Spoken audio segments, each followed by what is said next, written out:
All right then. Well, welcome to everyone on what for me is March 27th. And for some of you in the room here in Zoom and perhaps watching out there on Facebook, it is already the 28th of March. I'm Sandy Yannone. I'm your host of Cultivating Voices Live Poetry, and it is my most joyous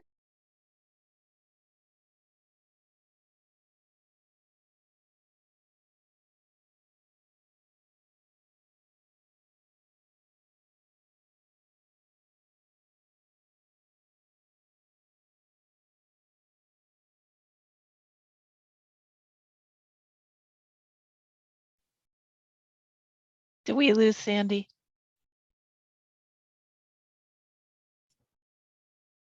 I think maybe I think maybe so. Why don't you go ahead, Kim? Well, I'll go ahead and invite folks. We've lost Sandy for a moment, but I'm sure she'll be popping back in. Welcome everyone, as she was saying, to our second anniversary celebration. What better way to celebrate than with an open mic? And we're going to begin our open mic with the kindest Cait I know, Cait Wegrzyn. Thank you so much, Cait.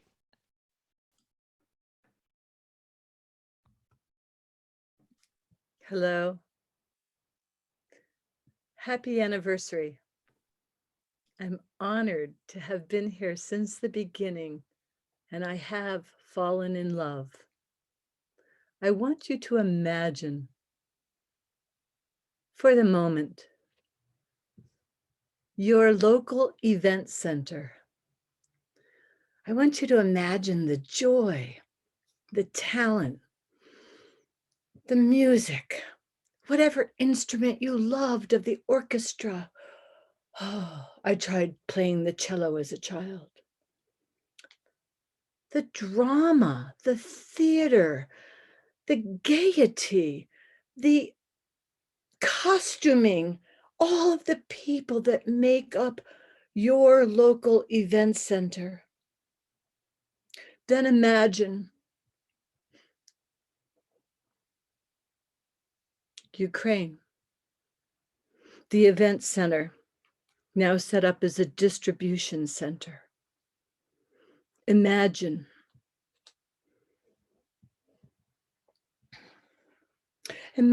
all those that gather to be part of the donations. The Paddy tours from Ireland told us we're heading to Poland to bring provisions, not only for in Poland, but to go to the Ukraine. Imagine my first viewing on the television of people migrating as fast as they could, lucky ones with cars. Oh, how lucky could it be? People traveling for days on end. Imagine if I was walking from Colorado to Salt Lake City to save my life. Men protecting the women and the children and the elderly, getting them across the border of the Ukraine to Poland. And the men, honor the men turning around, the teens and the men of all ages, to go and fight the courageous fight. My first viewing, no one had gloves on. I wrote in different poetry groups saying, can you imagine? It's frostbite. You could get frostbite so quickly. Please send gloves. I contacted a tractor in Ireland and said, put on the tour buses gloves. Everyone needs gloves. Imagine my joy. I started to see people with gloves. Then I listened to Amma from the Women's Coalition in Ukraine, and she said, We need jeeps for armed forces and the volunteers. We need pickup trucks. We need generators. We need rifles, machine guns, bazookas, ammunition.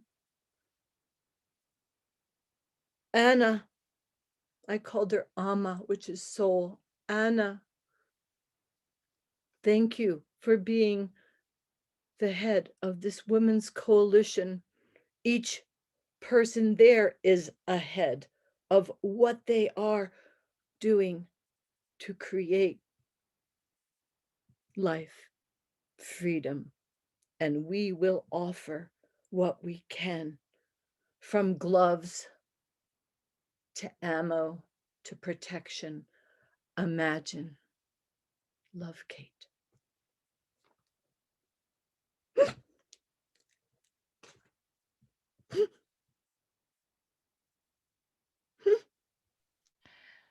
Thank you, Cait, so much for that heartfelt opening today.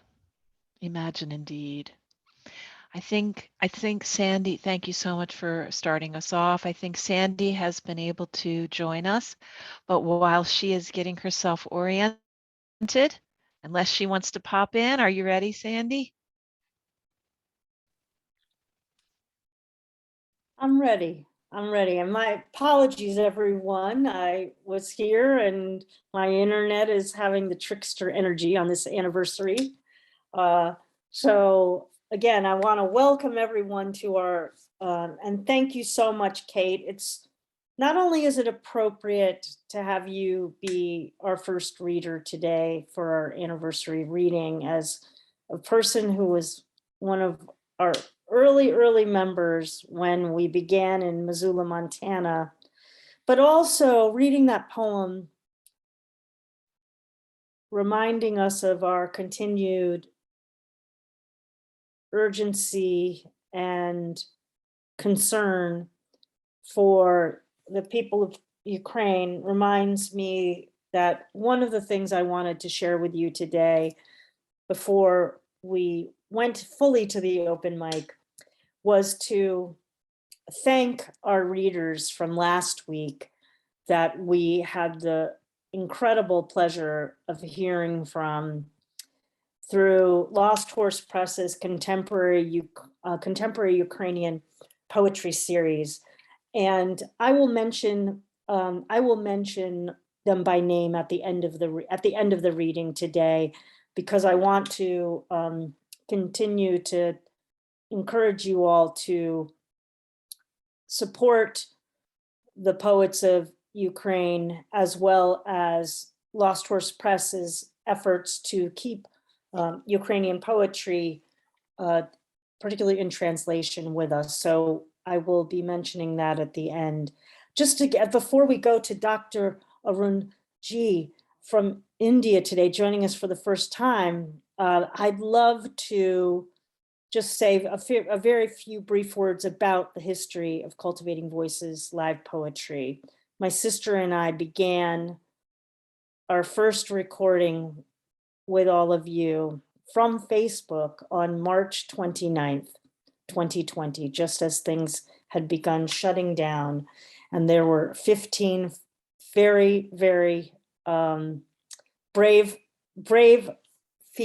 poets who said they would come, 12 poets who said they would come read with us for 15 minutes apiece. It was very epic readings. And folks went directly live to Facebook, individually, one at a time. And so we were always kind of nervous. This was before things had kind of gone right over to Zoom, and waiting for people to come on and hoping they would make it and know how to use the technology. Well, we did that for a few months until we switched over to Zoom, and it was remarkable. Who began to show up and come on to read from week to week, as we had started with very, very strong showings from folks in the US. Obviously, that was my base, as well as poets from Ireland, because of my connection with salmon poetry. But we quickly were able to move to have people joining us from India, Nepal, and Canada, and many other, and many, Bangladesh and New Zealand and Australia. And it's just been such a joy to continue to connect with the poets as you've all found your way here. So I want to just say, not happy anniversary to me, but happy anniversary to all of you. And thank you from the bottom of my heart, and as well as my sister, who helped me organize and begin Cultivating Voices live poetry in its early stages. So without further ado, let's go back to the poetry. That's why we're really here. And again, thanks to each of you for being here. We will hear now a very special addition to our program today. For the first time reading with us, Dr. Arun Jee. And next then we'll hear from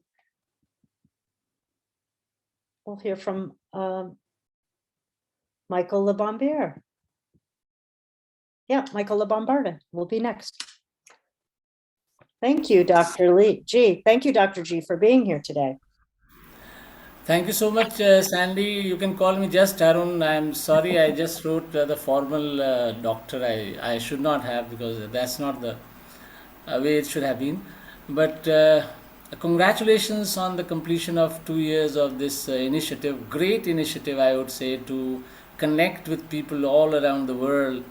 And it's a chance that I had got that book, Deaf Republic. I want to just mention about that. Many of you must be knowing about the book already, because he is an American, of course, Ukrainian American poet, and it's one of the well-known poetry collection books there in the US. I had seen that review, and then I bought the book in 2019.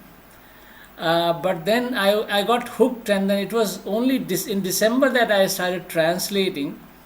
And anyway, that's a different thing. But irony is that the war started in March, and then all this. So it has become more relevant, Deaf Republic by Ilya Kaminsky. And if I'll just give a background about that. A book is called an epic. It tells a story, the story of a military rule in an imagined country. And it's a cruel political system that tortures and prosecutes the common citizens of that country. And the citizens decide to revolt and to, protest. They do it, but they suffer a lot, and then finally they give up and they surrender. So this is the story, but the poem that I'm going to read out is the concluding poem, the last poem of this book, which is a comment on that story. And ironically, it's a deep irony that comment applies now. It has become relevant now, not just to that story, but to stories around the world, to stories around the democracies in the world, and of course, unfortunately, to Ukraine and Europe and US and Asia and all those places.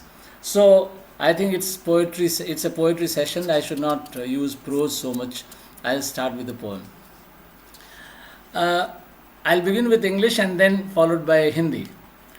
So, the English one. The title is In a Time of Peace. In a time of peace. Inhabitant of earth for 40-something years, I once found myself in a peaceful country. I watch neighbors open their phones to watch. A cop demanding a man's driving license. When the man reaches for his wallet, the cop shoots into the car window. Shoots. It's a peaceful country. We pocket our phones and go to the dentist, to pick up the kids from school, to buy shampoo and basil. Ours is a country in which a boy shot by police lies on the pavement for hours. We see in his open mouth the nakedness of the whole nation. We watch others watch. The body of a boy lies on the pavement, exactly like the body of a boy. It's a peaceful country, and it clips our citizens' bodies effortlessly, the way the president's wife trims her toenails. All of us still have to do the hard work of dentist appointments, of remembering to make a summer salad, basil, tomato. It's a joy. Tomato. Add a little salt. This is a time of peace. I do not hear gunshots, but watch birds splash over the backyards of the suburbs. How bright is the sky as the avenue spins on its axis. How bright is the sky? Forgive me. How bright.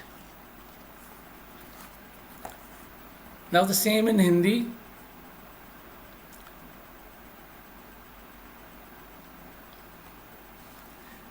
ये शांति अमन चैन का समय है।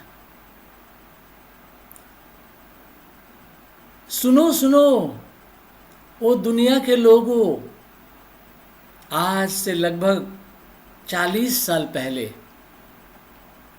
मैं एक शांति प्रिय देश में रहता था।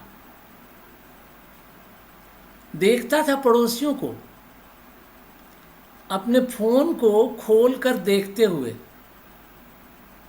एक पुलिस वाले को एक आदमी से ड्राइविंग लाइसेंस मांगते हुए, और जब तक वो आदमी अपना बटुआ निकाले उसे गोली मारते हुए, उसकी गाड़ी की खिड़की से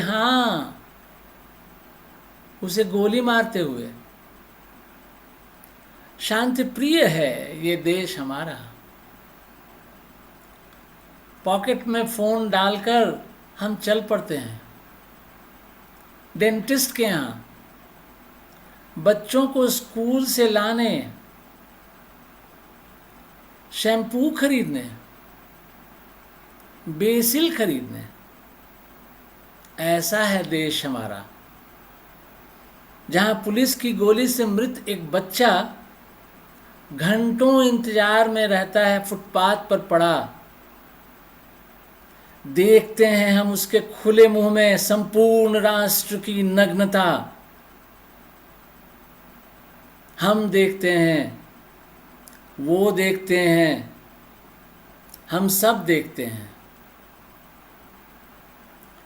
बच्चे का शव फुटपाथ पर है पड़ा, ठीक एक बच्चे के शव की तरह। शांति प्रिय है ये देश हमारा। कतरती है ये नागरिकों के तन को अनायास, जैसे राष्ट्रपति की पत्नी अपने पैर के नाखून को कतरती है। सच में हम सबको कितना परिश्रम करना पड़ता है डेंटिस्ट से अपॉइंटमेंट लेने के लिए, ये याद रखने के लिए कि कैसे बनते हैं गर्मियों के सैलेड, बेसिल, टमाटर। आहा, टमाटर क्या स्वाद है, थोड़ा नमक भी डालकर। ये शांति अमन चैन का समय है। मैं गोलियों की आवाज नहीं सुनता, मैं तो सुनता हूं आवाज चिड़ियों के चहचहाने की, उपनगरों के पिछवाड़े में मैं सुनता हूँ आवाज़ चिड़ियों के चहचहाने की उपनगरों के पिछवाड़े में। कितना साफ है आसमान, कितना साफ, माफ करें, कितना साफ। Thank you. Wonderful. বাহ, Thank, বহুত সুন্দর। thank you so much, Arun Thank Jee, you. for being Thank you with very us. Peace be with you. Peace be Thank you. with all of us. Peace be Thank with all of us. This is one of the things I love about this program, is that we get to honor both home languages from around the world. And it's most amazing when we are able to hear poems in translation, in English and from the home language. So I'm always so grateful for all of the voices and all of the languages. And next we will hear from McCullagh Bombarda, and then Cait McCullagh will follow. Welcome, Michael. Good to see you. Hello, I'd like to read a poem from my new book, Julia, available on Amazon. Hair. Your hair is changing shape. First you had it long down to the small of your back. You look like this girl I was infatuated with in high school, whose name was Sue. Then you wore your hair to the middle of your back and changed the color to platinum so that you look like some punk rock Madonna. Changing your color to red and teasing your hair so that it seemed a halo around your head was how I remember Trish, who changed her complexion by going to tanning salons. Honey blonde in the length of your neck was how Barb used to wear hers. Let's not talk about Barb. She's married. I don't think her husband would appreciate my mentioning her here. And all shaped around jawline. Your hair reminds me of black bean soup. Warm inviting soup to keep warm in my throat. Then short hair barely covers your head like a breathless Gene Seberg in Joan of Arc. Your hair, though framing a pretty face, is secondary to it. Yet I request a short lock of it as a memento and place it in my copy of De l'Amour by Stendhal. Thank you. Thank you so much, Michael. And I want to just remind folks that those of you who have collections, please feel free to put that in the chat. And as you know, that one of the things that we love to do here on Cultivating Voices is promote new books and the new work of folks. That's been one of our hallmarks during this time. And it's been exciting to hear from those of you that have had new books come out during the 2 years that we were able to feature on our new book showcases. So many of you, I can't name all of you. As I said, I wanted earlier to list every single name of a person that is read on the program, and it would have taken me like days to do it. So again, a reminder that if you have your collection, feel free today to put that in the chat. We won't be doing bios today. We're just celebrating in our open mic format. Well, people keep coming into the room, which is so great to see. And welcome to everyone. We're going to get to hear next from the wonderful poet. I'm so glad you're here today. So glad you're here today. Cait McCullagh, followed by Joanne James. Oh, so good to see you. Thank you, Sandy. My heart is with you. My heart is with you. Thank you. All love to you and to Don and to Kim, and many thanks for this gift you give us, the opportunity to speak the world in poetry and hear the world in each other. So I'm going to read my triptych poem published recently in the Poets Republic anthology In Peace and War. This is Turning Sunwise. I wake and remember that we will hear no sirens, and hands hungry, I lift your unwalked feet, drunk on the futures that will unfold their fatness, forgetting they will march in the lines our fathers scored across her mother's lands. Trespassing the hush of your dreams, I break the night's fast of words, knowing they will not be our last. Under fire, I name the untethering of people and places, coax you from sleep into this glittered loiter of morning sun. We share battalions of bread, soaked ochre in burst yolks. Silent, screens watch as mother's wrap burns in unyields of swaddling. I tell you, today we will not run. Our names will not be among the listed lost. I promise we will hear the white stork sing. In the city, a mother surveys her child's body, surrendering to gentle crusades of fresh, dimpled flesh, swathing peach tender heels, lamb soft, enfolded. Her tongue, her lips, kissing history into the slumbered welcome of infants' ears. Her language already retreating, hearth-born litanies raised to forgetting. She recites fragrance, taste, essence, Dnieper corn, Carpathian walnuts, cherries of Azaz. Spilling not one, she sows sunflowers, seeding canopies of unceasing hope. Weeping shields of love, she recalls the daylight, always turning sunwise, for this is what the living do. I wake and remember that we will hear no sirens.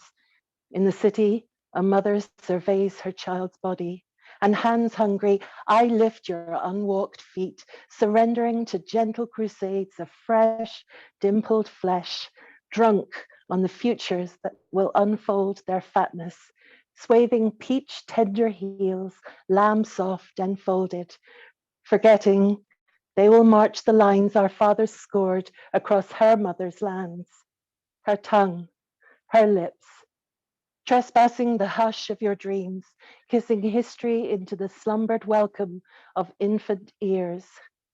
I break the night's fast of words, knowing they will not be our last. Her language already retreating, under fire, hearth-born litanies raised to forgetting. She recites fragrance, taste, essence. I name the untethering of people and places. Dnieper corn, Carpathian walnuts, cherries of Azaz. Coax you from sleep into this glittered loiter of morning sun. Spilling not one, she sows sunflowers.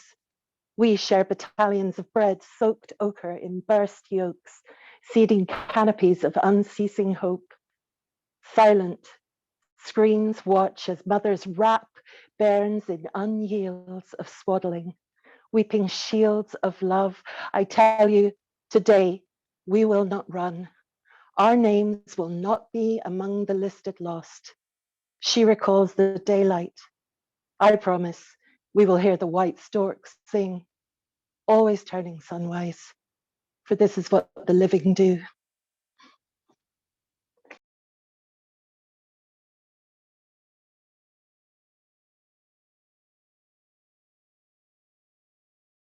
Absolutely beautiful. Thank you. Thank you so much for being here today on our anniversary reading. And I'm just so grateful every week for the poets that come to read, whether you've been scheduled to read in one of our formats, and particularly on these open mic days. It's a kaleidoscope. It's a kaleidoscope that happens before our very, very eyes when we have a wild card open mic in particular. Thank you very much. Beautiful. We'll next hear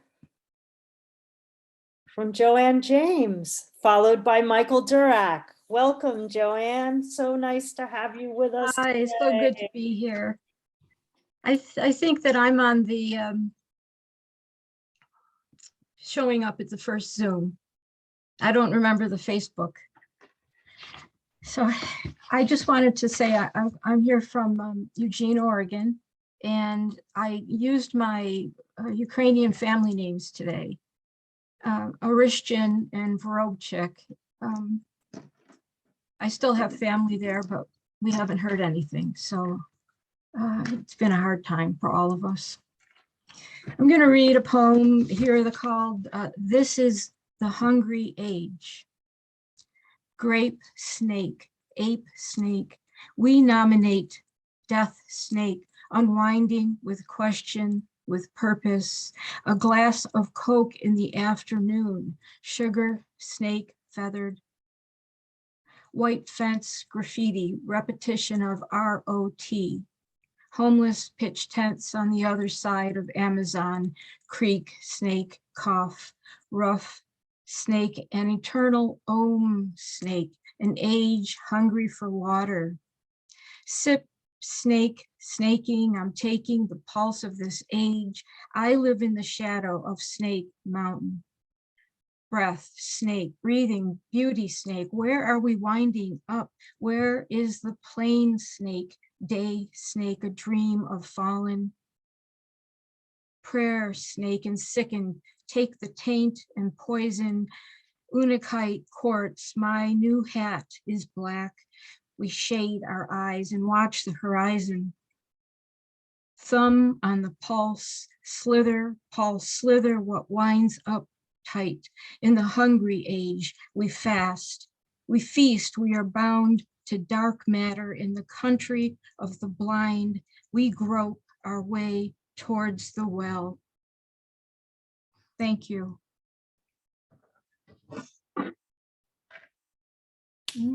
Joanne, thank you so much. And as you'll see in the chat, you know, we're sending out, of course, our support and love to you and your family in the Ukraine. And I do hope that you will hear of news soon. I think it's got to be very agonizing not to be able to be in contact. Yes. All right. Thank you. Yeah, thank you for being here, and thank you for coming on to us when we switched over to Zoom. It's been a real pleasure to connect with you and your poetry over this past time. Well, next we go to Limerick to hear from Michael Durack. Wonderful to be with you this evening, Michael. Thank you. And that will be followed by Jude Dubin. Thanks, Sandy. And again, congratulations to you and Don and Kim for providing this wonderful service over a period of 2 years. It's been a great boost for poets worldwide. I'm going to read one poem with an Anglo or a Irish-American theme.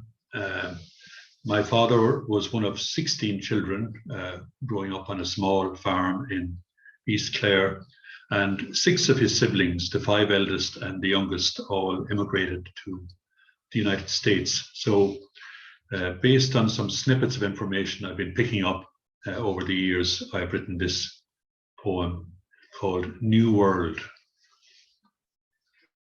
Larry, nicknamed Sonny, trailblazer, eldest of 16, 11 boys.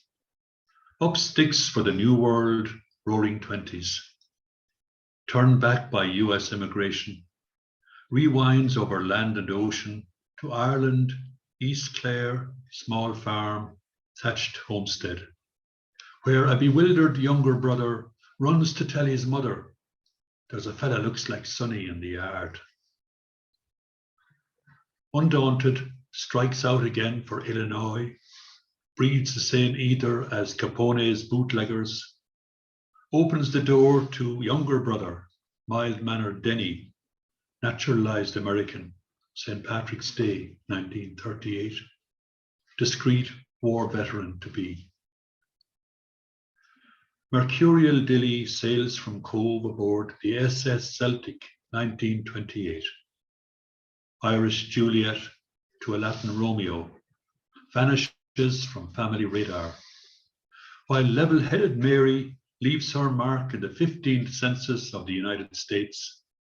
Cook to a private family on Manhattan's Park Avenue, marries a Galway man, succumbs to a fatal affliction, 1950, the year in which Michael, her brother, as an in-law so cruelly put it, was fished out of the Hudson.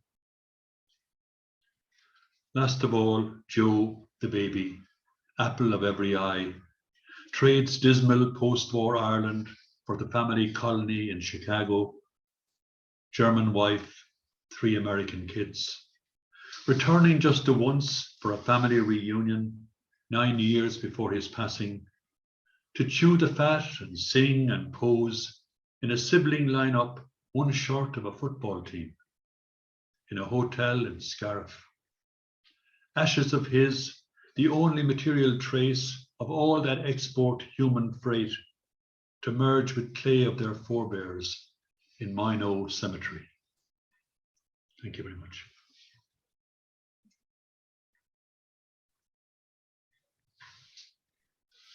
Thank you so much, Michael. Michael has been one of those poets who has been with us since the early weeks. I believe reading first in our Titanic, so our celebration, our tribute to Irish poetry, Titanic Irish poetry, on April 14th, 2020, and in our new book showcase, as well as many, many times on the open mic. And I give a shout out also that Michael's devoted member of the Lime Square Poets group, which originated as Not the Time to Be Silent. And these 2 reading series have a symbiotic relationship, and it's so wonderful. Thank you. Well, we move next to hear from Jude Dubin, and then followed by Isaac Cohen. So good to have you with us here today, Jude. I'm Thank so you. glad to hear you. And thank you so much for giving us this wonderful Sunday afternoon that I've looked forward to for 2 years now. I come to you from Peoria, Illinois, and I just have one small poem to read. The Women of Lifelong Learning. You look across the room at them, soft, wrinkled faces, natural, serene, eyes sparkling with wisdom and curiosity, white wavy hair and short cut and tidy, all wearing the modern style. And because your heart skips a beat and your mind pauses in admiration, you know at once they are love. You know at once they've suffered loss and that they are the keepers of our world, like the ancient mythical goddesses, holders of what is dear and sacred. And you wonder if the very air quivers from your gaze, whether even after you've looked away, something unforeseen remains. How could it not? How could something so thrilling just disappear? It must have weight, bearing, energy, heat. So much we know but cannot see. Love, too, exists in that pure form, forever pressing against the gentle air. Thank you.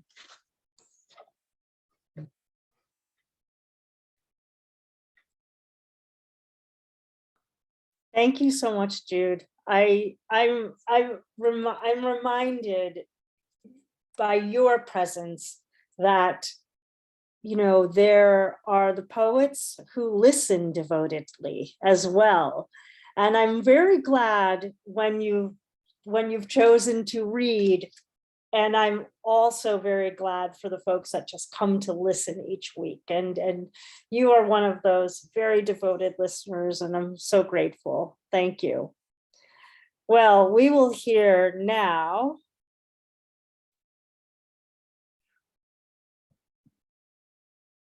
from Isaac Cohen, whom we've gotten to know over these past months.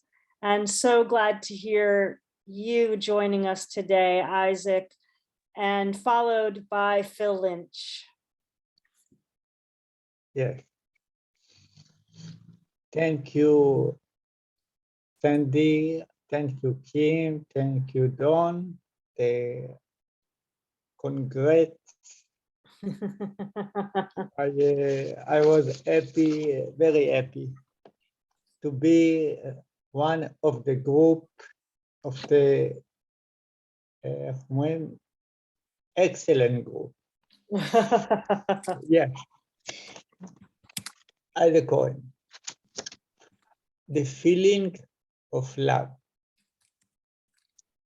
You gave your hand to the lightning angel.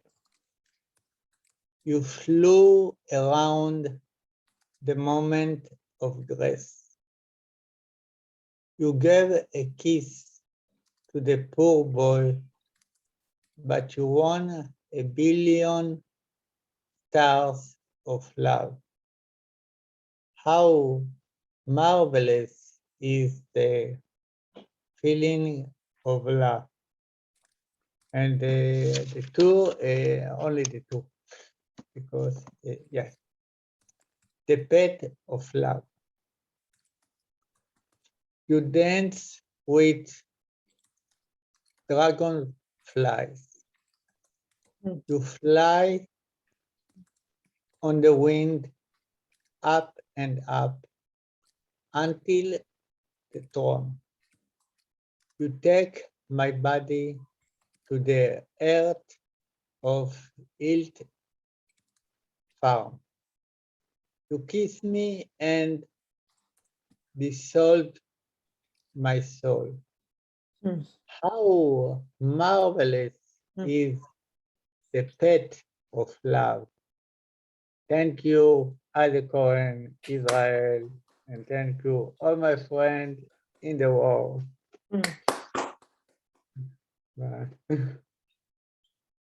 Oh, I didn't realize I was on, not muted. Thank you so much, Isaac. And it's Thank you. always great to have you with us as well. I'm so grateful.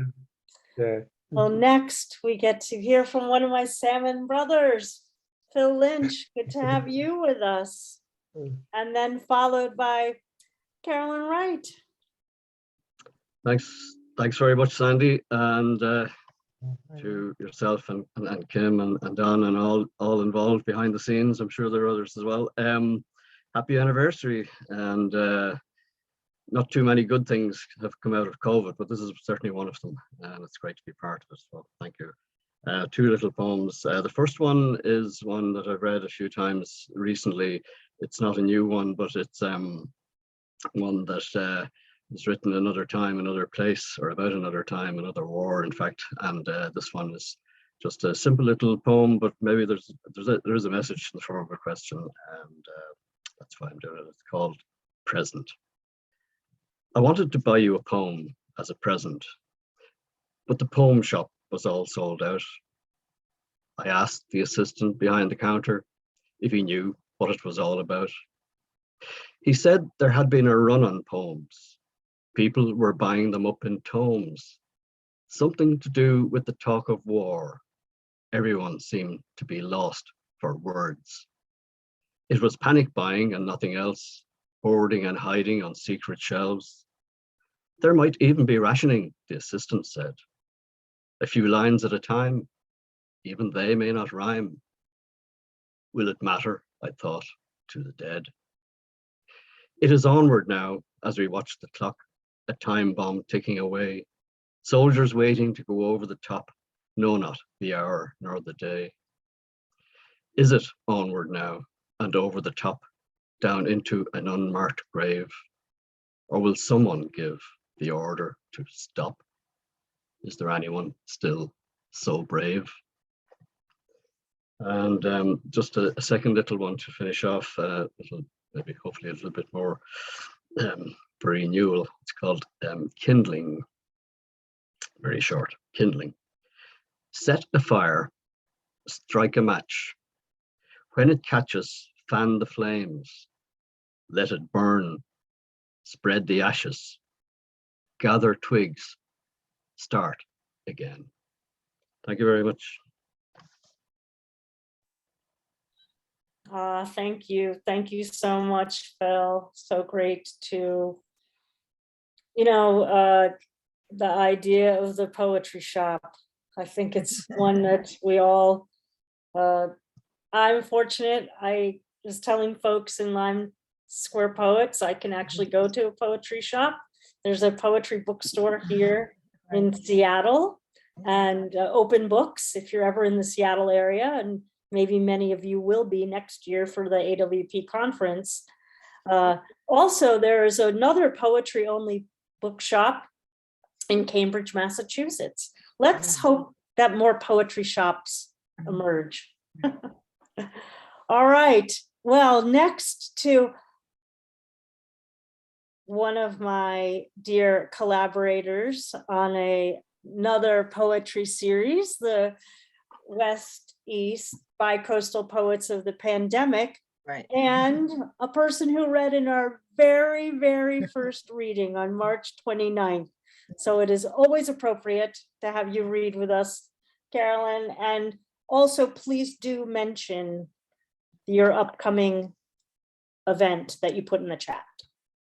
Oh, yes. Okay. Well, thank you so much, Sandy, and happy anniversary. Yay, this has been happening for 2 years. As I said, one of the few blessings to emerge from this crazy COVID. And yes, I was here for the very first Facebook Live reading, and I think I was all set up, clutching my phone, trying to have it all set up at, balanced so it wouldn't fall over. And then I hit go, I hit live, and nobody could see it because it ended up on my Facebook page or something, or I don't know, not, there was this blank of however many minutes, Anyway, it's so much better the way it's organized now, but yeah, that was a fun time. What Sandy asked me to mention, it's in the chat. I'll put it in the chat again in a little bit, but I'm going to be doing a live podcast interview conversation with Christine Lesniewicz-Holber, who is the founding editor and director of Lost Horse Press. As you can guess from her name, Lesniewicz, she is Ukrainian on both sides. Her father was a freedom fighter against the Nazis. Her mother was a resistor, but ended up in forced labor in some farm in Germany. They somehow made it to New York after the war, and where Christine was born. And she is fluent in Ukrainian, and she's in touch with her relatives there now as this crazy, horrible criminal conflict goes on. But I'm going to read a new poem, in fact, written having to do with this criminal adventure of Vladimir Putin. I shouldn't even have mentioned his name, I'm sorry. But this is a poem called "We Have to Close the Sky." And that, of course, is what Volodymyr Zelensky, the very courageous president of Ukraine, has been saying for the last several weeks, to be able to stop the Russian bombardments. Okay, we have to close the sky. Mariupol Maternity Hospital, Ukraine. She lies on a stretcher hefted by flak-vested medics who hurry across piles of rubble from the bombed-out hospital, whose blank windowed shell still smokes in the near distance beyond fire twisted trees. The medics are bulky in black parkas, black knit caps, and emergency workers' badges on their shoulders. But the woman is bareheaded in a gray sweatshirt, sleeves pushed up above her elbows, one bare forearm raised as if still warding off the blasts that shattered glass and blew out clinic windows and walls whose dust coats her face with a mortal gray. Her other arm curls around her full-term belly, caressing her bloodied lower abdomen in the photos not blurred to hide the spreading gore. Does she feel the child that strokes her? The stretcher bearer's breath as they jostle her in their scramble over broken brick. The only color, almost a clash in this ashen scene, is the watermelon blanket thrown over the stretcher and in onto which she bleeds. Dark pink with black seed dots and the green of leaves and tendrils under her torqued figure. We never learn her name. Brought to another hospital and C-sectioned, she cries out, "Kill me now," as her child's life drains away. Her husband and father come and take them both. Do they bury her in the watermelon shroud? The war is 3 weeks old, the ground littered with paper scraps, or is it snow? Voices we've come to believe in beg us. We have to close the sky. We have to close the sky. Thank you. And that was a photo you may remember having seen it early on. Those photos of that woman being carried away from that hospital in the stretcher. I can post a link to that if you want, but this is the memory that I have. One of the many thousands, hundreds of thousands of stories of this war. Mm. Thank you.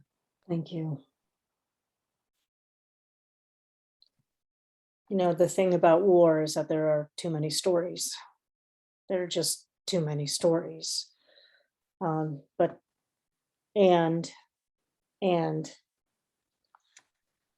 when I think of right behind me is Caroline Forcher's book, Against Forgetting.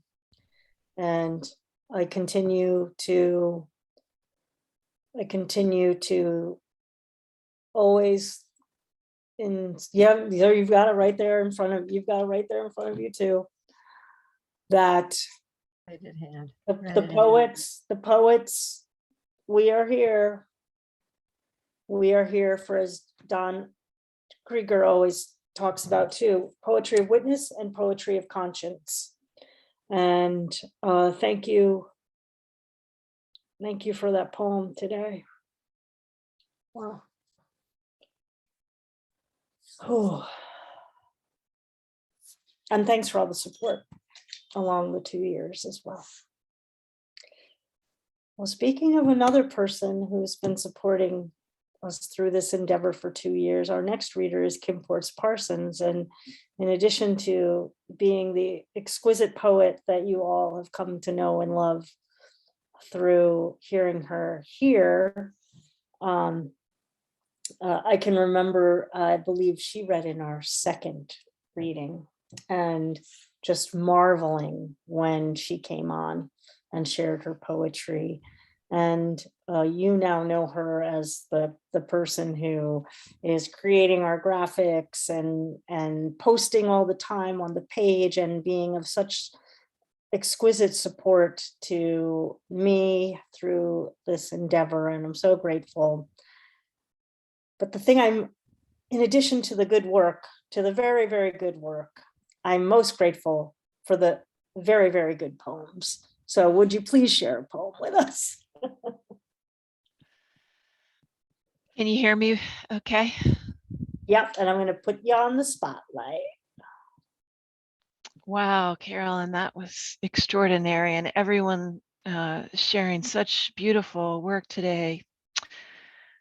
I'm so grateful for this group and all the soul food it has nourished me with over the last 2 years. And I'm going to read something kind of new. I'm not sure if it's finished. I began it a week into the atrocities. My working title right now is What is Taken, What is Left? Winter 2022. A spearhead gleamed on the frost-heaved ground. Facets reflected as I tilted, marveled. Weapon smaller than my thumb, delicate point like a child's chipped tooth. Skilled hands flaked the quartz, shaped notches, fastened with care sinew to sturdy branch, stripped and straight, tried and tested for even heft, sharpened strike by strike just so, not for murder, but for food. At least, I hope hunger was the trigger, not the quick pull and burst of lording death. I looked around, imagined this valley thousands of years ago. No farms, no fences, no wires. Today is the 7th day of Putin's tanks and missiles, hunting and gathering the people of Ukraine. A flapping sound whips my eye down the road to the neighbors. A plastic sign nattering in the wind, metal frame bending. Trump for president 2020. How to teach a restless, greedy heart to still. Just one generation back, that family was forced from their home back in the Hollow. Relocation for the national park. Perhaps there is no cure. Marauders, slaughter, and pox. Whole peoples gone or scattered. Just standing here, I am a conqueror too. The mountain's shaggy beauty remains invisible to an eye that seeks a shiny mirror, that loves a portrait of rider and horse. How to teach not to take and kill, but to make and grow. What could ever satisfy? Not this mountain's beauty, nor tending a furrow in its granite shadows, not setting a place for a friend, nor sharing a simple supper of greens from the generous ground, the hoe resting on its hook. Wannabe emperors study maps of conquest, admire the lines of a double-barreled suit. They lie and strut, build palaces, and send in the jets. Plastic signs shout nonsense into the wind. Artifacts of conquest slip from the bulging seams of a fattening purse. Thank you all.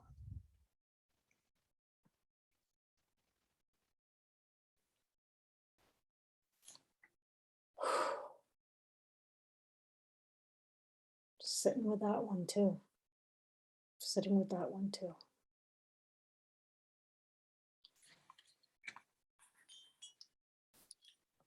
last week, as I mentioned, we had our special event, our Stand With Ukraine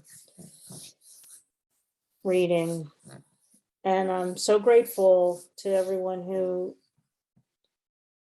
continues and before that reading were bringing their poems of conscience about the experiences of being witness to and connected to the events as they've been unfolding. We're not without connection to people that we do not know. We are not without connection to people that we do not know, because every human being has value. And I've been witnessing that with the poems that you've been sharing these past few weeks. Thank you very much. Thank you very much, Kim. I'm very pleased to welcome next Sylvia Clare, and then followed by Catherine Ronan. Welcome, Sylvia. Thank you. So I'm going to have to talk into the microphone because it fades out and you won't hear me. So you're going to see my mouth talking, so you get me.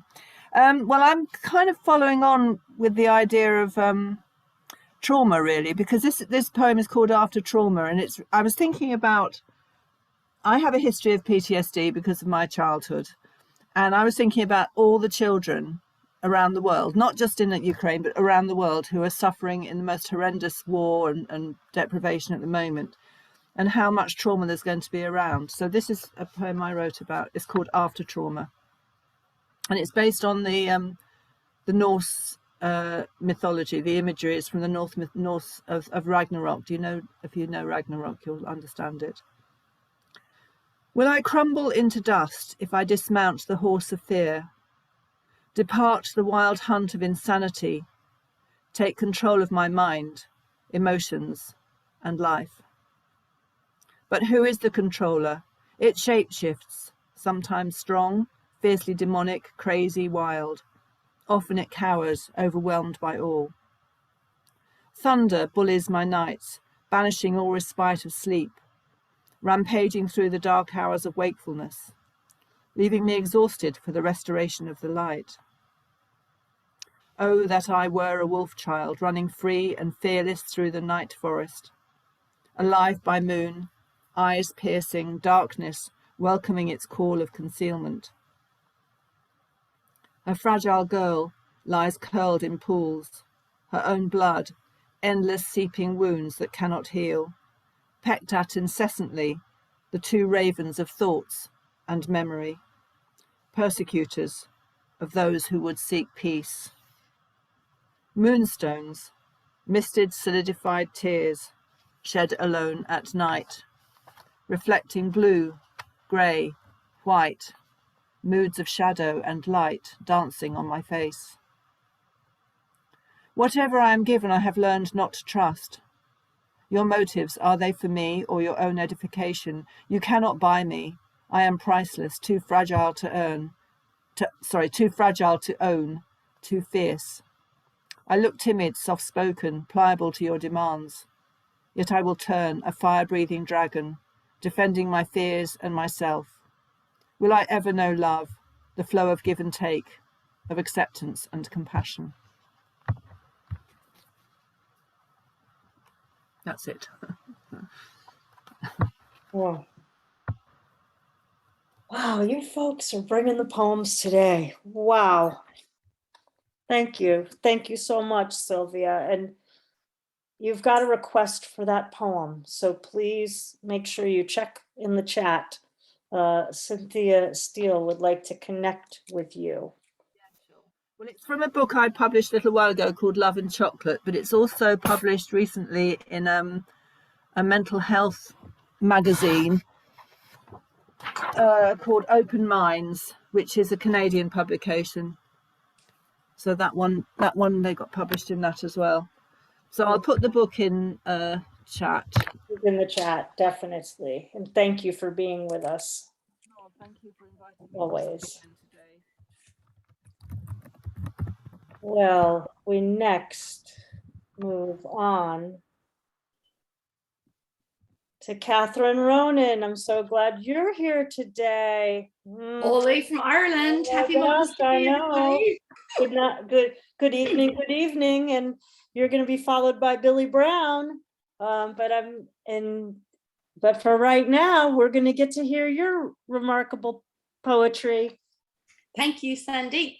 I want to bring into the room a man called Boris Romanchenko, who was killed on the 18th of March, 2022.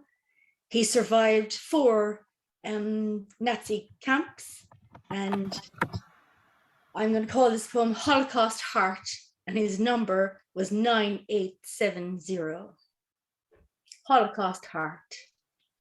4 times prisoner, 4 different camps, 4 different lives, 5 bits between lips, shining through every window, thumbs print all dirty mirrors, blood on the floor beneath the piano, writes tomorrow in 2 wet sneaks. Tongues will find you in other rubble, music and lost song hold a splinter of your glass soul.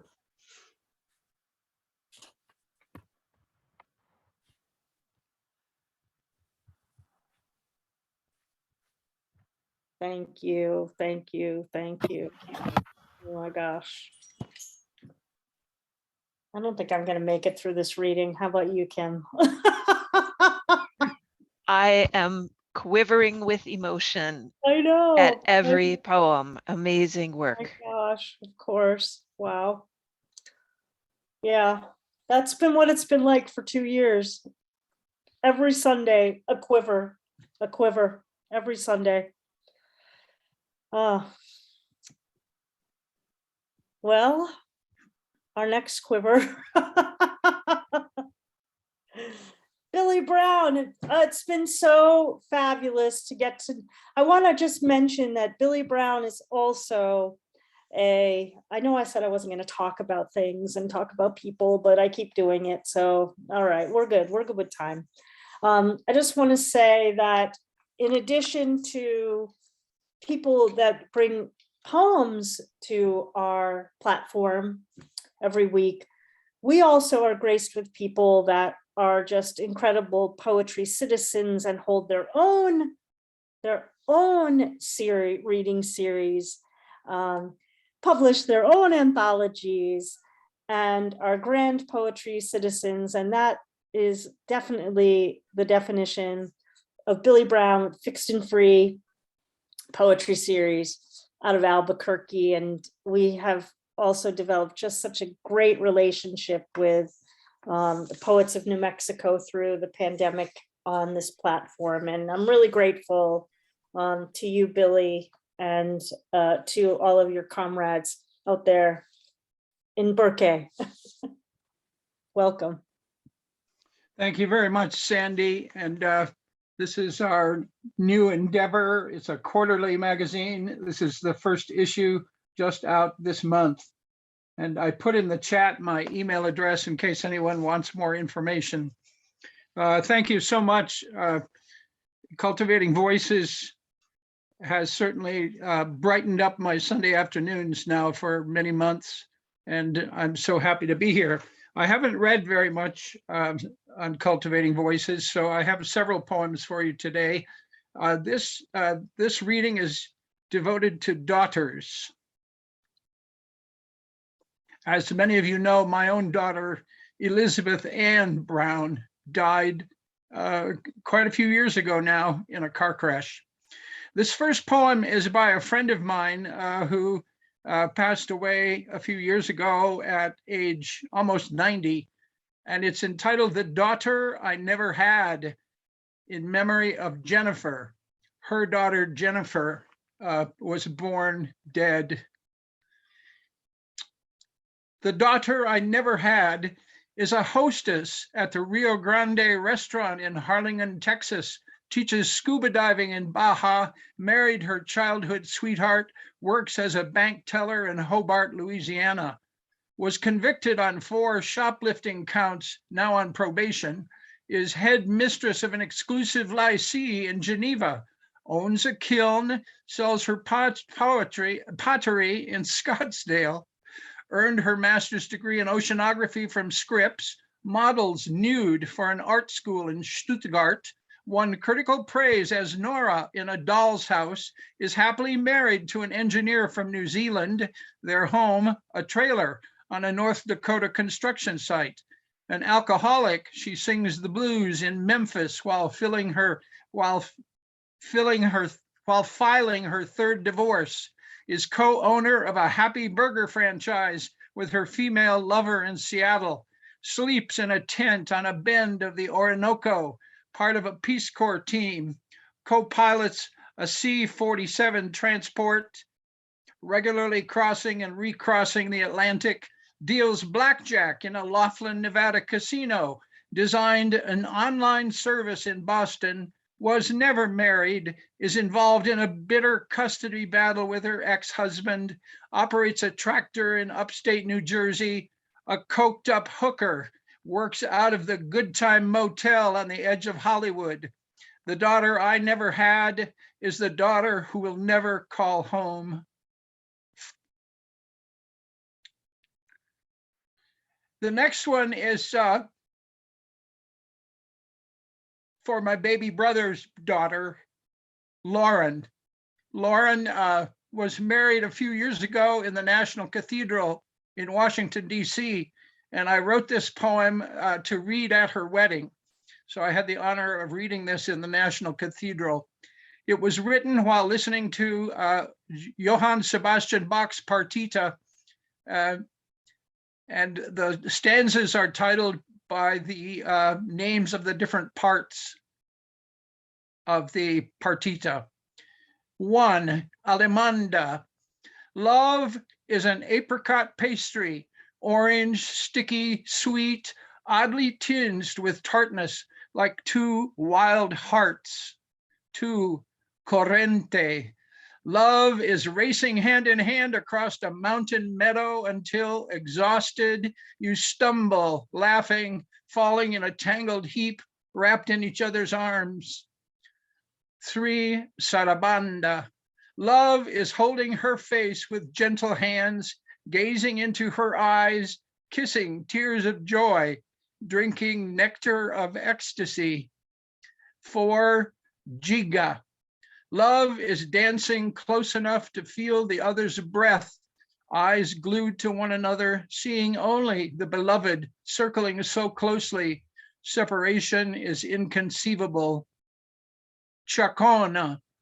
Love is 2 voices becoming one, 2 minds becoming one, 2 bodies becoming one, 2 souls becoming one, 2 prayers becoming one, 2 faiths becoming one, 2 lives becoming one life. This next poem was written while listening to a young woman playing the violin who reminded me of my daughter so much that I just had to write this poem. It's called Roberta, for Roberta Arruda, who's a Brazilian violinist. To see you again after 3 weeks is like seeing a daughter gone 14 years. Her tan skin, her long brown hair, her dark brown eyes, her long, delicate fingers dancing on violin strings, her small nose, her smiling lips, gently pressed together in effort, are all yours now in blessed reincarnation. Her flesh, her moisture, her ashes, her steam, her grace, her beauty, miraculously reassembled, a divine gift. Beautiful. Here's one that I wrote last year watching the Masters golf tournament. and it's entitled She Made It. In a television advertisement during the Masters golf tournament, a young girl wearing a visor over her long dark hair addresses a long putt, carefully plots the path, takes a deep breath to relax her muscles, strokes the ball. It curves toward the hole where her father holds the pin, encouraging the ball forward, saying, "Get legs." The ball seems to hesitate at the lip of the cup, then plunks into the hole, rattles at the bottom. The girl jumps with joy, scampers across the green into her father's arms, receive a big hug of congratulations. They hurry to their golf cart. She's giggling her satisfaction. I do not register the sponsor of the advertisement as I thwart my tears, stifle my sobs as my daughter will never again giggle her satisfaction. I'll no longer hug her in congratulations. 25 years ago, when she was 18, Elizabeth died in a car crash. And one more.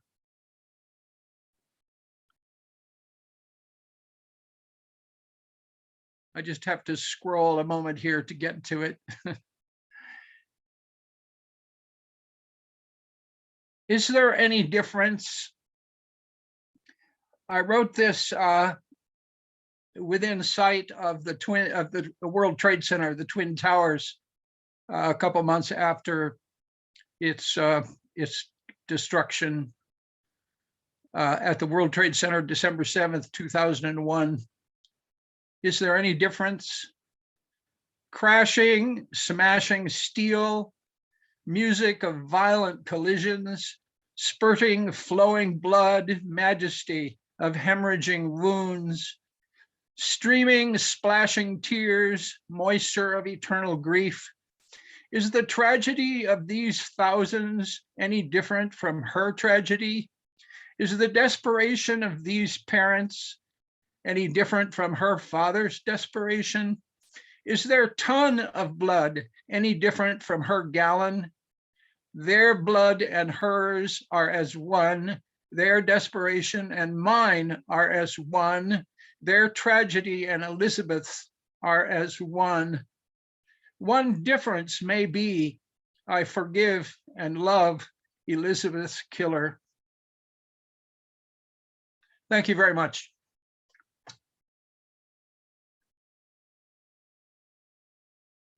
Thank you so much, Billy, for that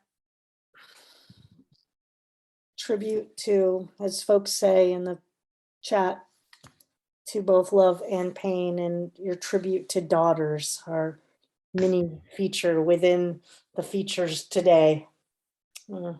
Very moving. Thank you. Absolutely. And folks, do check out Fixed and Free out of Albuquerque, and Billy can put some information in the chat about when the readings are held, and he puts out just fabulous publications as well. So a definite poetry ambassador. Well, we definitely have time. I'm so glad to say we're going to go to our waiting list, and we'll just have folks join us for one poem a piece. And thank you, Kim, for navigating the waiting list. We will turn first to our most devoted person, that if this person was not with us every single week, we would not be with you every single week. And so I cannot, there's not enough applause, love, appreciation we can send to you, Don Krieger, whom I met through Susanna Case, told me to contact you about your hopscotch reading series. And if it hadn't been for that fortuitous happenstance, and when I think of like what's been one of the best things that's happened to me, I think of like meeting Don Krieger. It's right up there. So Don, share one of your great poems. Here, here, here, here. Right? Yes, yes. Yes. Yes, yes. That gets you, Sandy. Thank you. To save a life is to save the world. Early in the 2016 football season, players began to kneel during America's national anthem to protest police brutality. An A student and all state, you went cheap to Nevada, where you shine. On the block, again 4 years later, you brought top dollar to go pro. To the fans now, you're ingrate or hero, gifted, beautiful in your tight pants and plastic armor, ripe for the blow that will break your neck. When we stand for the anthem, you kneel beneath the yoke and cry out, no more. If the field announcer called us to remember the dead as you do, one at a time, would we kneel with you? We who count murders on a scoreboard? Would we remember the dead as you do, one at a time, each a mighty blow which moves the world? To save a life is to save the world.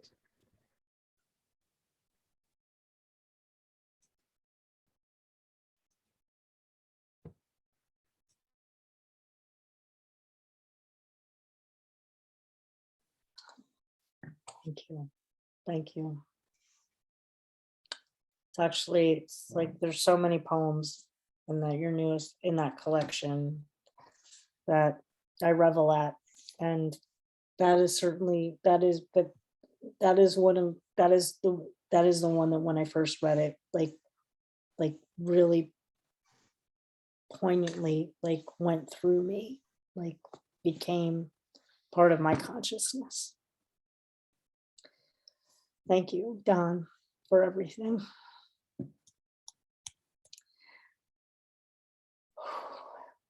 Anniversary readings are hard. I'm just saying. Oh, I'm just getting really choked up today by everybody. We're gonna go next to another poet that I just really, really appreciate. And there's so many things I appreciate about Scott Norman Rosenthal. And I'm very grateful to know you. I'm so glad I've gotten to meet you. Okay. I'm going to pull up the poem. You'll be able to see me, but I won't be able to see you. There's one poem, I'm still working on it. It actually has to do with the Kyle Rittenhouse situation. And it actually got me thrown out of one reading series because it's not the party line. Neither was my attitude toward the war in Ukraine the party line. But one doesn't deny that there are people that are caught in the middle of everything. But I'm going to read this one because I wanted to read it for International Women's Day. And it is a completed poem and has been for quite some time. The mad enchanter dances for Sister Alice, for Penelope Dugan and for Eric Wallace. The past. Sisters somewhere, land is burning. The people grow out of agony. Somewhere strange, wondrous, other voices, sunlit cadence, folk rejoice. The hope, corn of the soil, doorways of childhood. Youth, what place we might envision. The dancing, There are fires, there be autumn, and the land has spun about, again. We might walk, shift our way around fires, through the land, again. Sister, we may leap, transcend the fires, walk about through the land, about, again. Thank you.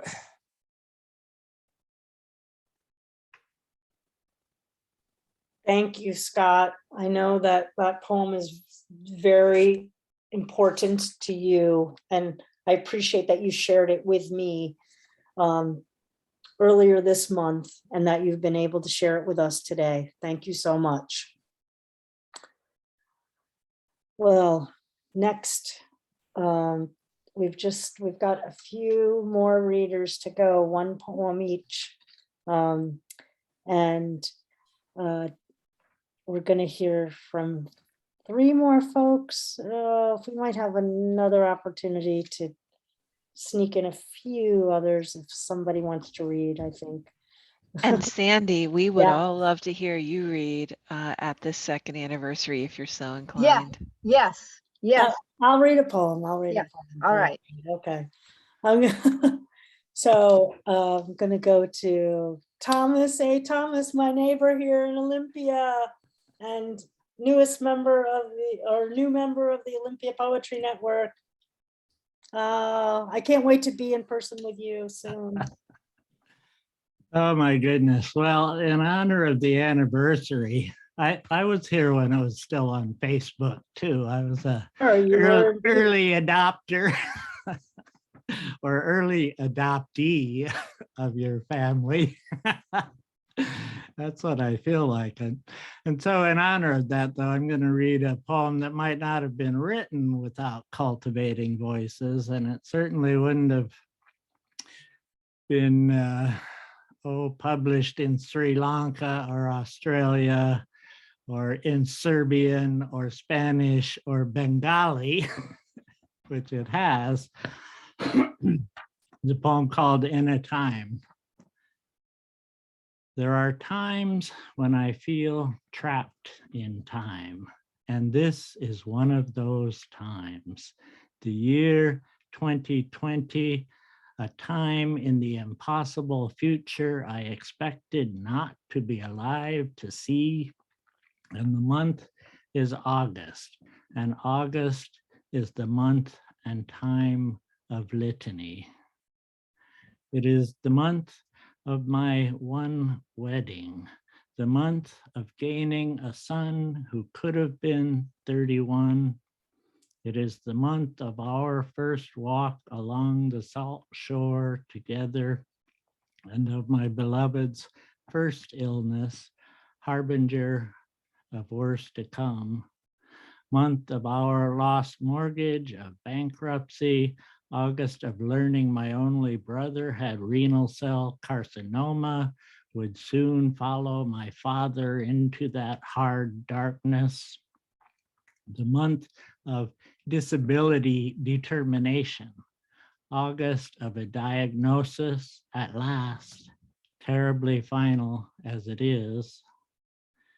And it is still the month berries ripen along humid vines, corn ears swell in steamy fields as fawns fatten out of their spots, gorging on clover blossoms and dandelion blooms, as seal pups bask between fishing lessons, as fingerlings flash to avoid shadows, as kingfisher young learn not to make shadows as they dive. It is the month apples begin to blush at the thought of falling. Time of joy upon joy, joy upon sorrow, time of sorrow, time of love upon love upon love.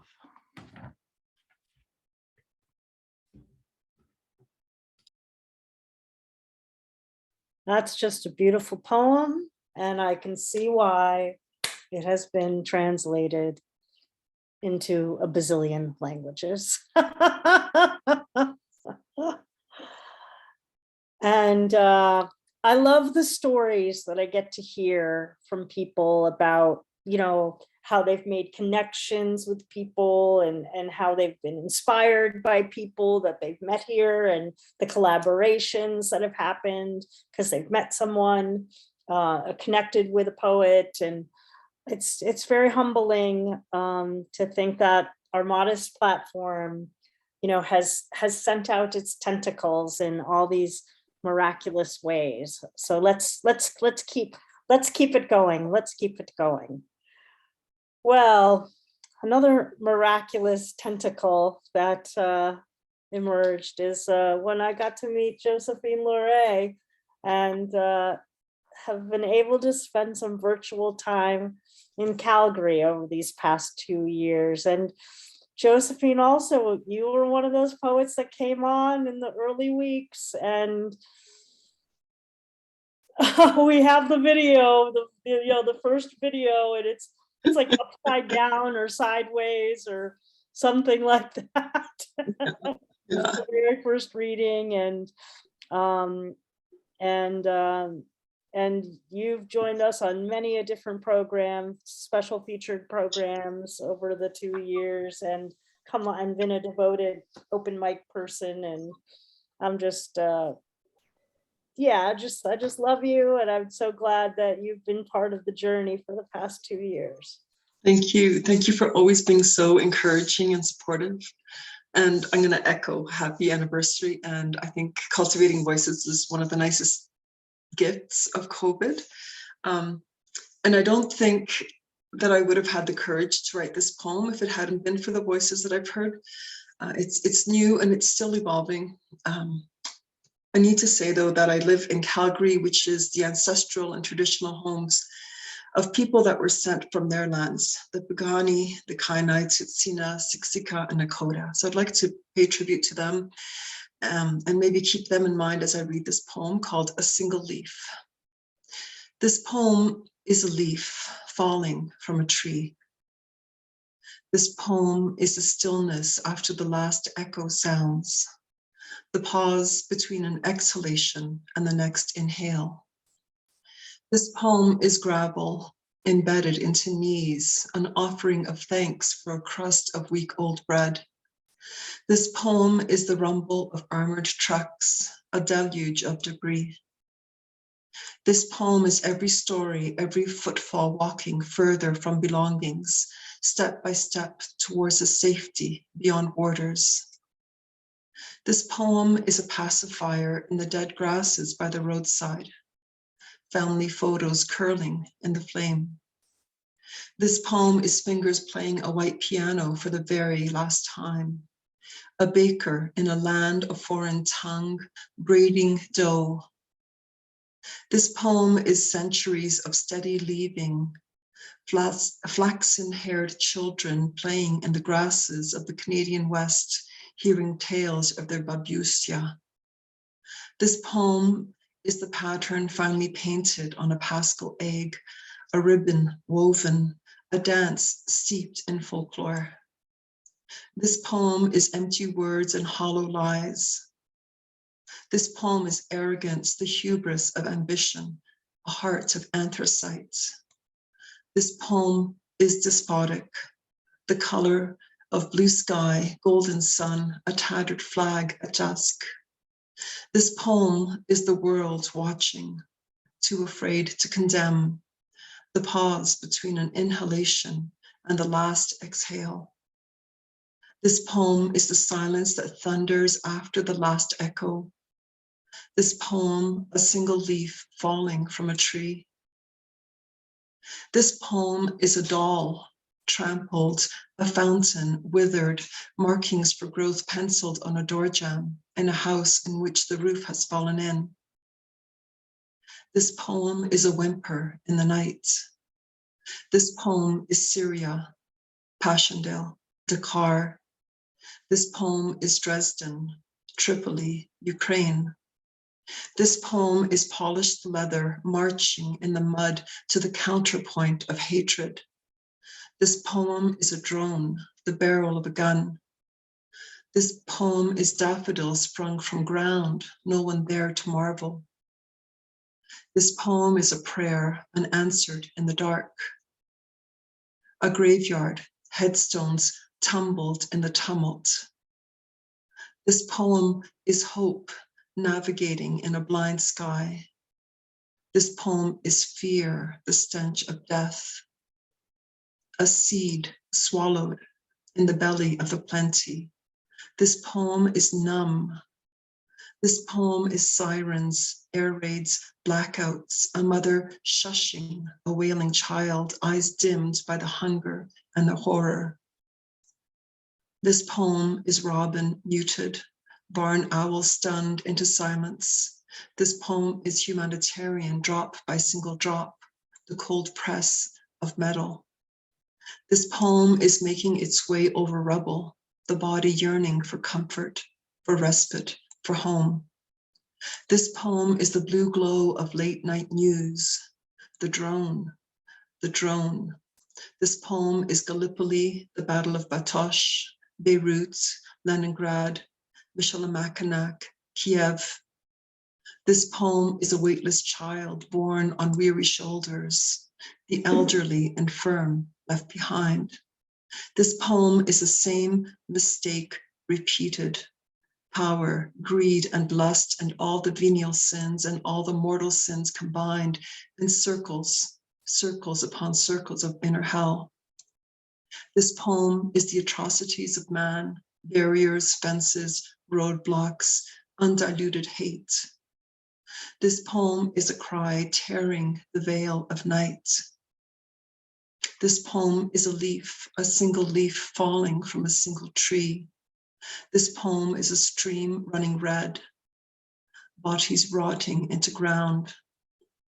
This poem is letters undelivered, lovers lost to each other in forever, babies not conceived and never born. This poem is fields untilled, unsown, song unsung, country churches, windows smashed and broken.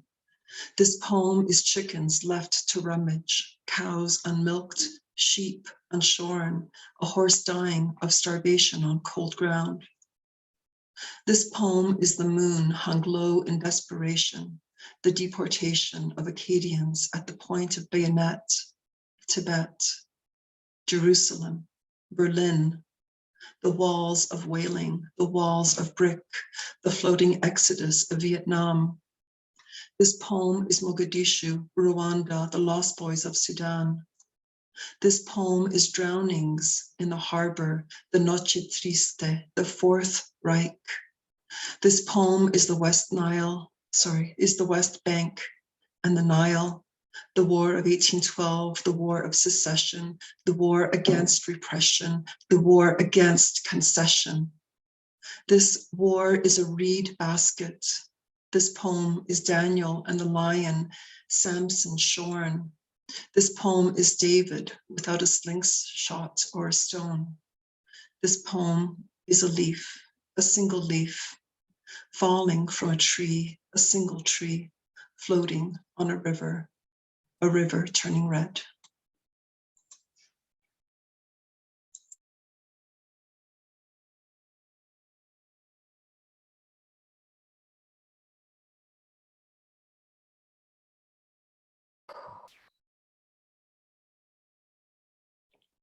This poem is the world watching. The litany of that poem. Also the alchemy of the reading today, and the readings today, the alchemy of like how you all could not have known what you each were going to read, and how it's come together is extraordinary. Wow. Thank you so much, Josephine, and I'm glad that the voices of this platform supported you in being able to share that poem with us. Wow. Well, another poet who joined us in the early weeks is with us today. I'm so happy to see you. Amy Berry. Oh, it's so great. Look at people waving at you.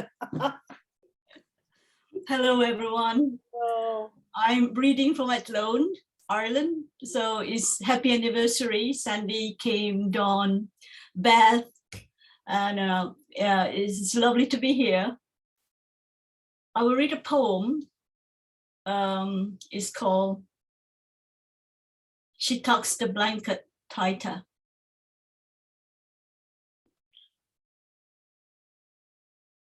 A fake dahlia floral arrangement, still in the shadows of a coffee table. It somehow seems to her a reflection of how her life might close. She holds tight a crochet blanket, facing the news, the figures, and the closeness of an air-blown virus that could be swirling outside her window. The man who bought her the fabric she holds would say, "I need to go out for my walks."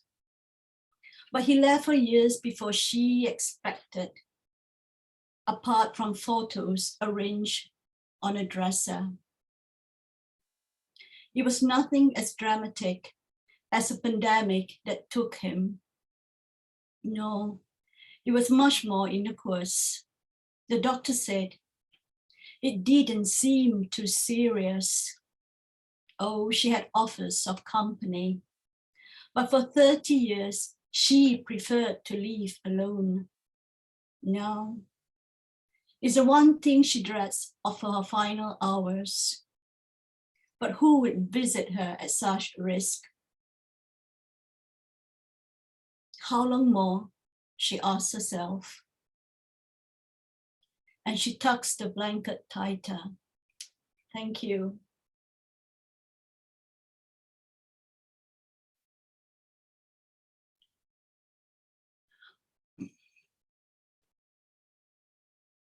Oh my gosh. Thank you so much, Amy, for everything. That poem, and for all the ways that you contribute and share with people on the Facebook page. You're one of those folks that is so encouraging and posting, and been with us for 2 years. It's so I'm so grateful. Thank you. Oh, what a poem. My gosh, I can't today. All right, folks. I'm going to close us out, I think, for today. We try to stay to about 90 minutes. We're horrible at it, or I should say I'm horrible at it, as you all know. I'm getting some claps for that. Maybe that's a good thing. Today I'm going to read a poem for my mom because she's here today. And today is a little bit of probably a hard day in our family because it's 2 months since my dad passed. So I'm going to read a poem for my mom.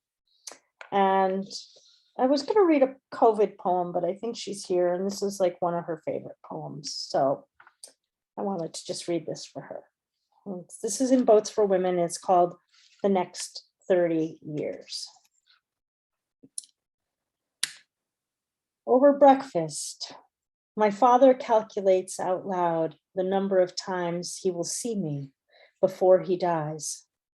2 times a year over the next 30. I hold my breath to stop the 2-year-old girl in the picture on this sill from growing.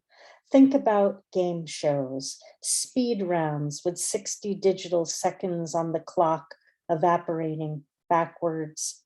How day after day, thoughts of winning inferior prizes trick me into watching what the many faces of losing 60 seconds can look like. He counts spoons of sugar into his mug, stirs like a magician, pouring milk into a tight fist and waving everything effortlessly goodbye. And I see now, on this visit home, the magic in my learning to walk. My father's bare hands just visible inside the photograph's border, ringed around my skinny arms, all my ancestors lined up outside the camera's focus to help him gently pull me closer to the escape. Even he can't teach me to resist.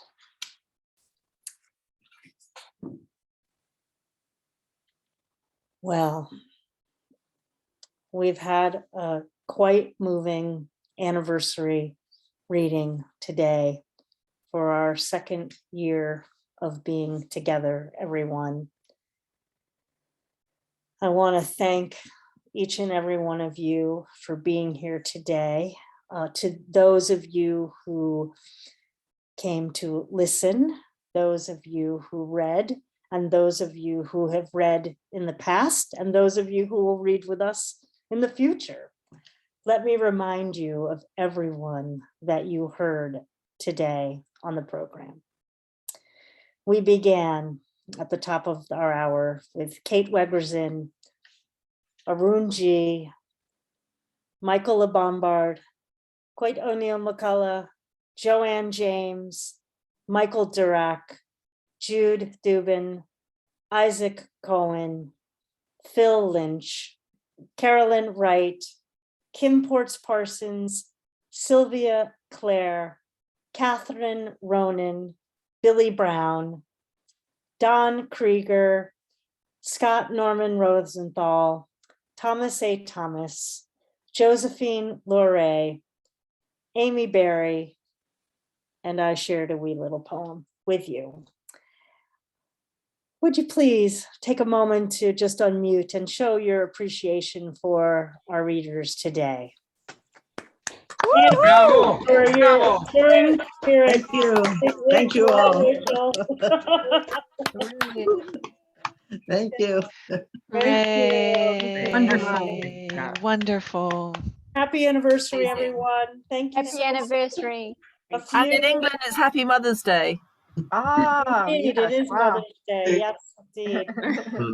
Thank Yeah, you. happy Mother's Day, everyone. Happy Mother's Day. And Happy you'll get Mother's another Day. one here in 2 months, so. Yeah, indeed. Well, as we get ready to close out, I want to just make a few announcements. As I mentioned, I want to give a big shout out to last week's readers that joined us in our Stand With Ukraine, special event reading, where we featured the poets from Lost Horse Press contemporary Ukrainian poetry series. And I wanted to again mention their names. Joining us from Ukraine was Irina Starovoit, with her translator, the curator of that series, Grace Mahoney. While we were not able to hear from live the Sherzonskys, we were able to hear Boris Drulyuk read and share poets from Boris Sherzonsky, and also Diane Seuss sharing her translation of Ludmila Sherzonsky's poetry. We also had the wonderful translations from Natalka Belosirkovits with her translators, Ali Kinsella and Vinia Orlowski. That book is called Eccentric Days of Hope and Sorrow. These are all from Lost Horse Press. And we also heard from the translator who shared with us a wonderful sharing of a series of poets, Vitaly Chernetsky. So thank you so much to Catherine Linetvich Holbert and Grace Mahoney from Lost Horse Press for being with us and allowing us to support the poets and the people of Ukraine through poetry last week. Well, next week we will return. It begins April, and here in the States and also in Ireland and in Canada, it is National Poetry Month, and there may be other places in the world where it is also Poetry Month. Of course, for us, it's Poetry Day every day, but we get to devote a month. And to kick off our Poetry Month events, we're going to be having an incredible anthology reading from the anthology, I Want to Be Loved by You, Poems About Marilyn Monroe, with editors Susanna Case and Margot Taft Stever from their anthology from Milk and Cake Press. And a few of the poets that are going to be joining us, you will recognize their names from being with us previously, will be Dawad Phillip, Sally Bilimus Dunn, C.A. Conrad will be joining us, Denise Duhamel, who's read with us, Lynn McGee, one of my other poetry sisters in the Poets of the Pandemic series, Indran Amirthanayagam, and many, many others will be joining us to read their poems from the anthology of that iconic movie star, Marilyn Monroe. Come join us with Margot and Susanna to showcase their anthology. We'll of course have new book showcases coming up this month, and we'll have we have a special treat coming up later in the month that is in development. So I'm going to just tantalize you with that. I want to just say that this poetry series has been every Sunday for me, one of the most nurturing things that I've ever been involved with in my life. And it could not happen without all of you. And again, I'm really grateful to have been able to spend almost every Sunday over these past 2 years and made the pandemic somehow less pandemicable, less pandemic-y, whatever that adjective is going to be. You know, poetry has been the thing that has gotten probably each one of us through the most difficult parts of our lives, and has been our companion through through the most ecstatic part of our lives. And that has certainly been true for me as I've been listening to all of you over these past 2 years, and hearing your work that I know has not only influenced, but has inspired and has moved many. Poetry reaches us in different ways, and one poem reaches another that might not touch another person, but I do feel very, very confident that every single one of your voices has reached someone remarkably during this series in myriad of ways. And that's been across time, space, and cultures over these past 2 years. It's been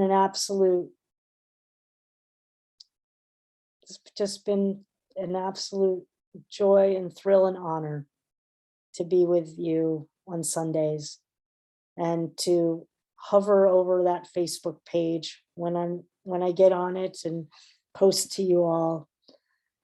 And I look forward to the rest of this upcoming year. I'll end how I end every week by encouraging you all to stay safe and take very, very good care of your beloveds. And of course, to keep writing what we witnessed and experienced today, as we do every Sunday. Your exquisite, most humane, remarkable poetry. Have a great week. And we'll see you next week. Let the movie stars come out. Have a good week, everyone. Hooray, hooray. Thanks, Thank you everyone. so much. Thank you, Sandy. Happy anniversary. Happy anniversary. We'll be in touch. I'll send you an email.